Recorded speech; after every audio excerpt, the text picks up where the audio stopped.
Okay, hi guys, welcome to episode 5 of the Football Companion Show.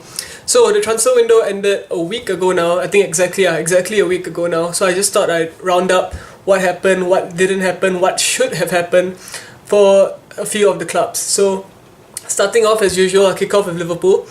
So Liverpool had a mixed window, I feel. I mean, at the start of the window we all knew the one position Liverpool needed was a centre-back.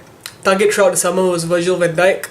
But we knew from June onwards or July onwards when we issued the apology that that deal didn't look like it was going to happen. So for me, the fact that Liverpool didn't go out and find an alternative where they had months to do so and where they knew that they needed to strengthen the back, that's pretty bizarre for me.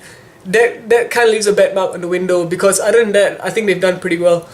Mo Salah adds space to that front line. We've already seen his start to the campaign has been electric. So yeah, he adds much needed pace. And then we have Dom Solanke, who looks like a good option off the bench. He cost only 3 million, so you can't really go wrong in that regard. They've got Andrew Robertson from Hull, the left back. Left back is a position we needed to strengthen for sure. We had James Milner playing there the whole of last season, and as much as people like to say he did a good job, I think he was poor. I don't really blame him because he's a midfielder playing out of position, but we needed to strengthen that area, and we've done so. Robertson's not spectacular, but he's a solid fullback going forward and backwards as well. On deadline day, what Liverpool did was sign Oxlade-Chamberlain from Arsenal for 40 million. For me, I'm not excited about the signing, but I think he adds like some much needed strength in depth for Liverpool. I was just thinking about the past seasons like 13, 14 and 08, 09 where Liverpool challenged for the league, but their options on the bench were so poor that it prevented them going that step forward. Like in 08, we're bringing on fucking Nabil Elza to like come on and make an impact. And in 13-14, Victor fucking Moses. I know Victor Moses has gone on to win the league with Chelsea, coincidentally, but yeah, he was shocking that season. We didn't have options at all on the bench, so yeah, so I think he adds some much needed squad depth. And don't forget, he can play in a variety of positions as well. I know he wants to play centre mid, but he can fill in at, dare I say, right back if needed, although I doubt he'll play that this season.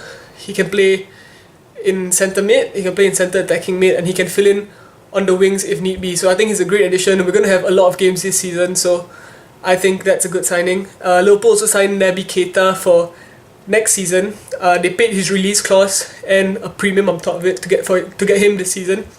So yeah, that's a great signing. Naby Keita is one of, if not the best midfielder in the Bundesliga, central midfielder. People have compared him to Kante, but it's a bit of a lazy comparison. I'm sure they're only doing that because he's small and black. So yeah, he's a dynamic midfielder. He can tackle, he can pass, he can shoot, he can do almost everything. And I'm sure if Liverpool had waited and not got it done this summer, they would not have stood a chance next summer. There would be teams like Barca, Juve, Madrid, Bayern all circling for him. So I think that was a great deal to get it done. Obviously, he's not going to come in this season, so it doesn't really impact much on this season. But for next season, it's an exciting signing. But yeah, so overall, it's almost like a 6, 7 out of 10-ish window for Liverpool, simply because they didn't strengthen at the back. Yeah, so some other deals that got done on deadline day. I think Spurs had a cracking deadline day. They signed Serge Aurier from PSG, who I think is a better defender than Kyle Walker, and they signed him for like 23 million less than they got for Kyle Walker. So I think that's a terrific deal for Spurs. And one of the signings they made that people aren't really paying much attention to is Fernando Llorente from Swansea City. I'll just look at the stats here. He's got 15 goals last season for Swansea, 15 in 33 games, and so that's like almost 1 in 2, which is what you want from a forward. And bear in mind, he's only coming in to shadow Harry Kane whenever Harry Kane's injured, perhaps playing a few cup games. So I think it's a really good signing. We knew they've needed a backup for Kane for quite some time, and they seem to have found a suitable option there, so that's a great signing. They tried to get Andre Gomez from Barca and Ross Barkley from Everton, but that couldn't get done. But nonetheless, I think they've had a good window. It was looking for a long time, but they wouldn't get any business done, which was a concern. But yeah, they've managed to get these two signings in on deadline day. I think they've had a good window overall, Spurs. So another club that I thought had a good deadline day was Chelsea. I know that might come as a shock because they got rejected left, right, centre this season from players. I think Chamberlain rejected them, Lukaku rejected them. I'm sure there's one or two more. Barkley rejected them on deadline day. So yeah, they they were looking to like they were gonna have a bad window, but they signed Zappacosta from Torino. They signed Danny Drinkwater from Leicester. I think Danny Drinkwater is a good signing. We know him and Kante formed a Premier League winning partnership in the centre of midfield. So I think that's a great signing. He knows he can play with Kante. That's proven. So he's going to be a great squad option for them. They've already got Bakayoko to occupy the centre midfield position. So he's not necessarily going to start every week, but yeah, that's a good signing. And Zappacosta is actually an underrated signing in my opinion. He's the perfect right wing back for Chelsea. I'd be surprised if he doesn't start ahead of Victor Moses, in fact. And he's not just the perfect right back, he's the perfect right wing back, and that's what Conte wants in his system. So I think what we'll see is he'll come in at right wing back, and then Moses might push ahead as an option for one of the front three positions. So yeah, I think Chelsea did well on the final day as well. I mean, getting Barkley in would have been a bonus, but yeah, they did well, in my opinion. Who else? Oh, Swansea City. Renato Sanchez, man, I have no idea how they got that one done. Or well, I'll probably do, because their manager was the former assistant at Bayern Munich, I think. Yeah, so yeah, they got Renato Sanchez on loan. That's incredible signing, man. I think any of the top six, bar maybe City, could have used Renato Sanchez. Incredible talent. I was quite gutted that Liverpool didn't personally make an effort for him. But yeah, that's a great signing. And then Wilfred Bony, I think, is a really, really smart signing. He's got a bag of goals at Swansea previously, knows the club, knows how they play football. I think he'll settle in quickly. And for these sides that are looking to avoid relegation this season, the key is to score more goals. We know that. And Wilfred Bony guarantees you goals. So I think that's a great signing. And if you haven't checked out his announcement video, I think you should. It's on my Facebook page, somewhere down there. It's a hilarious video. It's basically him singing his own song in his announcement video, so that was quite funny. So yeah, apart from that, I think one disappointment would have been Everton on deadline day. They needed a striker, man. They really badly needed a striker to replace the goals that Lukaku's left behind. I know Rooney's come in, Sandro's come in. Sandro, you can't judge 3 games into the season, but it doesn't look like the paciest of strikers. Rooney, apart from his misdemeanors off the field, which I don't think anyone really cares about if he performs. But yeah, he's not really a pacey striker either. Hasn't been for a long time. Hasn't ever been a pacey striker actually. So he is not going to get the goals that Lukaku's going to get. Neither is Sandro. They needed someone up front, and I think they'll be disappointed. I know the fan base, at least on Twitter anyway, were disappointed that they couldn't get a deal over the line for a striker. Benteke, I think, was the main target throughout the summer, but yeah, so I think that one might come back to haunt them. But apart from that, they obviously made some very good signings throughout the window, so I think they'll be in good state around that 6 to 7 position, pushing on for the top 5. So yeah, so that's about all the notable ones that happened anyway. So I'll pull out the fixtures for this weekend. Yeah, so the early kickoff, Man City, Liverpool. Now this game, since Klopp has come in, has been entertaining, non-stop attacking football from both sides in this game. Last season, I remember at Etihad, it finished 1-1, but it honestly could have been like 5-4, 5-5, 4-4. Take your pick. It could have been a flurry of goals. There were a lot of missed chances. I remember Lallana missed the open goal in like the 84th minute or something. Yeah, I was quite gutted, but yeah, so Man City Liverpool is a big one. Man City need a win, and I'm not saying it's going to define their season. You can't. A game's not going to define their season 4 games in, so it's not going to define their season. But they haven't had the best of starts. I know they've got 7 points, the same as Liverpool, but they barely scraped through against Bournemouth. Performances haven't been what you would expect given the amount of money they spent, and anything but a win here, I think, wouldn't be disastrous, but it wouldn't be great for City. What scares me is their array of attacking talent. I mean, Bernardo Silva, Kevin De Bruyne, David Silva, Raheem Sterling, who apparently they want to offload, Sané, Gabriel Jesus, you got Sergio Aguero. I mean, the list goes on.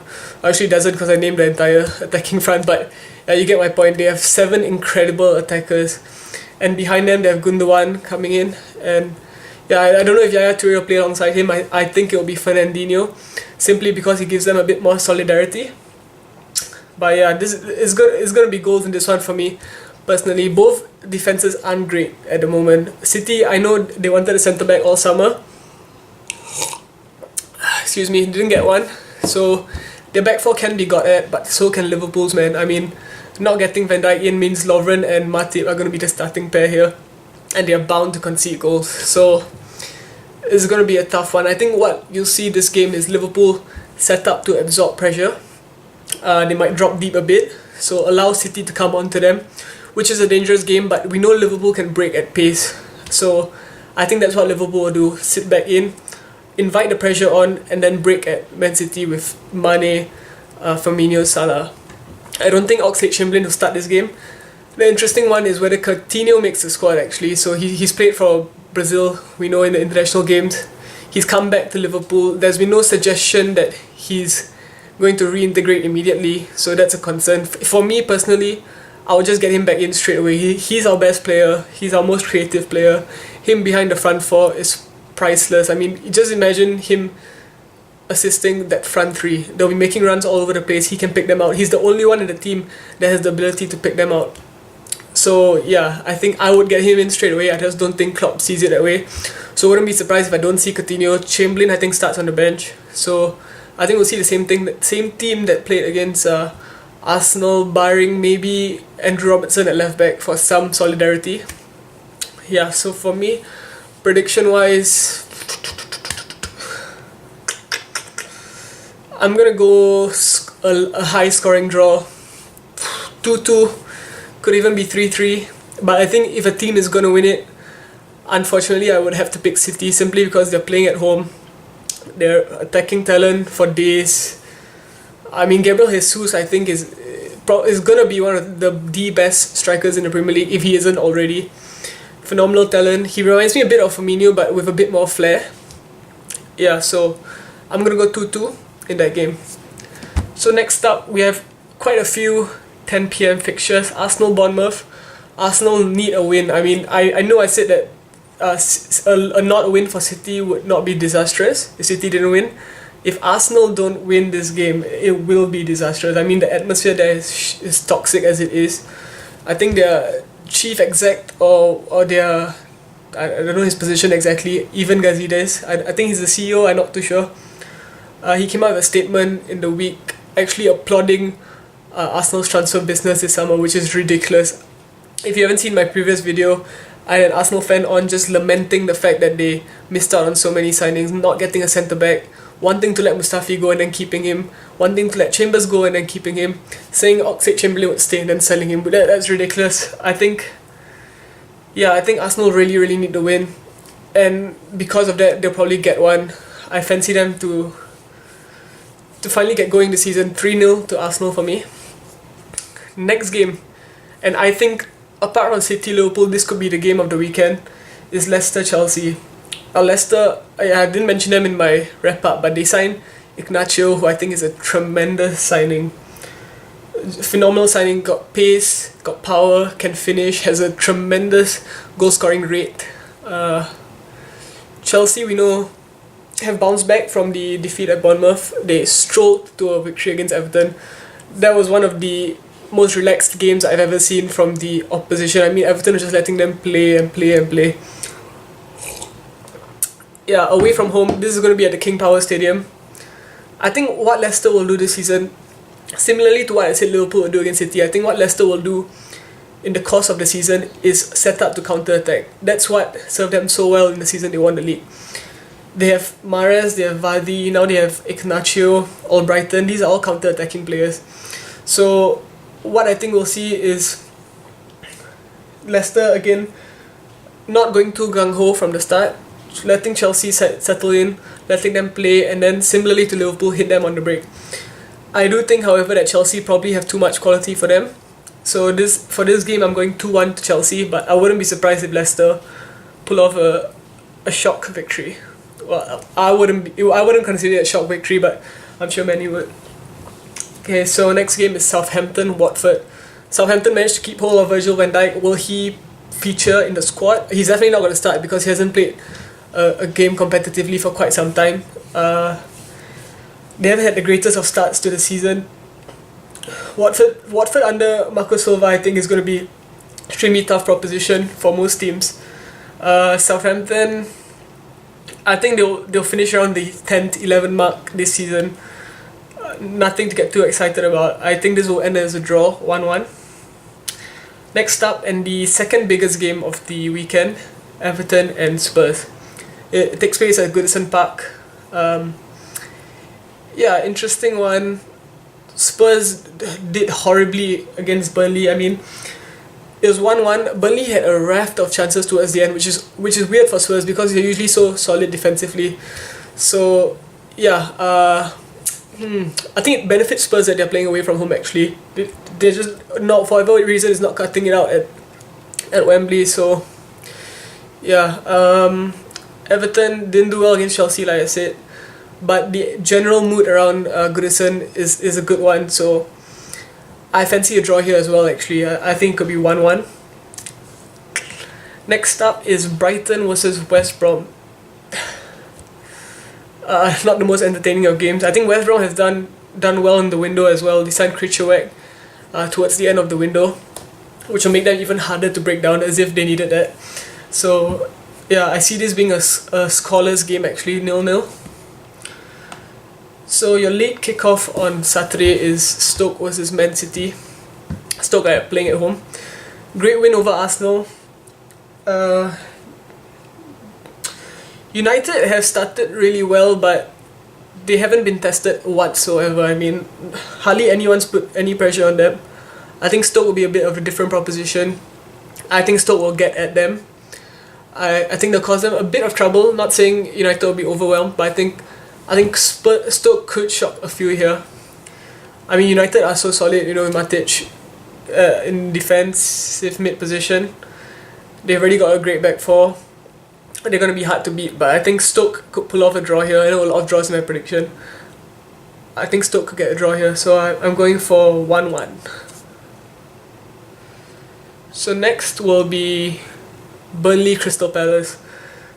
Crystal Palace, already rumours of Frank de Boer losing his job, which is ridiculous after 3 games. I mentioned it at one of my earlier videos that while they are transitioning from the play or the style of play that Sam Allardyce and Alan Pardew implemented to Frank de Boer's more pass and move football, they're going to drop points during that period, just because the transition is never easy, especially in the Premier League. It's going to take some time. We saw that ourselves with Brendan Rodgers, where in the first few games, the first half of his first season, we dropped a lot of points, and towards the end we started playing the way he wanted to, and it bare fruit. So I think what Palace need to do is stick with Frank de Boer. It would be mental to get rid of him this early. They signed Sako on deadline day, which is a great signing for them. He obviously played there on loan last season and did really well. So Burnley, we know, are strong at home, but they have lost a couple of key players. So I think Frank de Boer could potentially get his first victory here. I'm going 2-1 to Palace.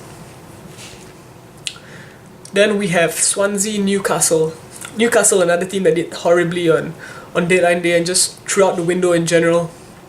Rafa Benitez wanted a couple new players, didn't get them. Mike Ashley wasn't going to put in any money into the club. They needed to sell to buy. They couldn't get Lucas Perez in.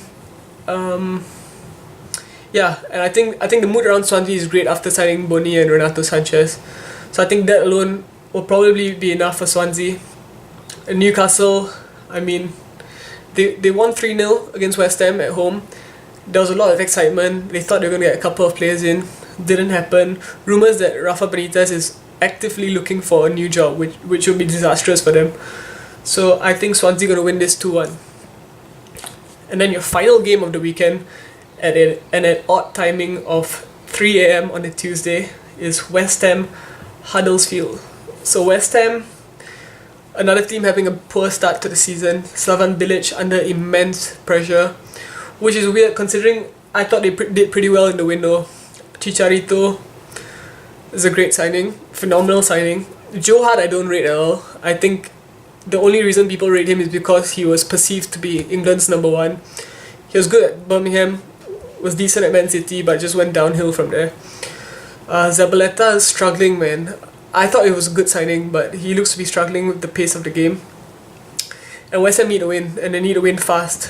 And Huddersfield have been doing really well under David Wagner, playing some good football, which is nice to see a team promoted playing pass and move football instead of lumping it. Yeah, West Ham need a win. They're playing at home. I can see them eking it out it's a late game in England as well, so I think that will help the atmosphere. People will be drinking early, so that will help the atmosphere. I'm gonna go West Ham 2-1 for this one. So I think that's the end of the games. Yeah, so that's the end. So I hope you guys enjoyed it. So as always, please like, share, subscribe if you're watching this on YouTube. My videos are usually out every Thursday. I'll try to do it every Thursday anyway. If not, it'll be on the Friday. So yeah, thank you guys again for watching, and I'll be back with you guys next week. Thanks.